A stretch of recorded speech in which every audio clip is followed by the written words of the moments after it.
So this course is about helping you not just become better at presentation skills and learn the basics to become proficient as a beginner, but it's to save you time too.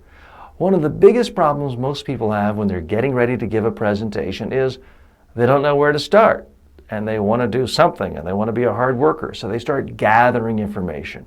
More facts, more data, more slides, going around the office or talking to more colleagues, going to Wikipedia, gathering more data. Time out. This is not where you want to start in the preparation of your presentation. Not the way to go. You need to step back for a minute, forget all the slides, charts, graphs, PDFs, books, research, and ask yourself one question. What is it you want the audience to do after you've given your presentation?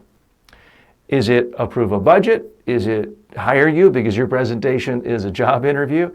Is it to become a client? Is it to sign a contract? Is it to endorse a new idea? Is it to vote for you?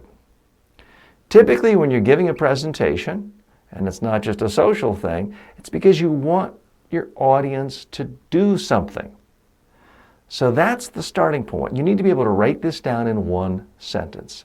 And that's your homework assignment. Now, I want you to write down in the discussion section of this course, in one sentence, what your audience should do after hearing you. What do you want them to do? Now, if you don't have a presentation coming up tomorrow, just think of something that you could present on in the next couple of months, even if you have to make it up. But let's make this real. This experience needs to be real if you're going to get the most out of this presentation skills course.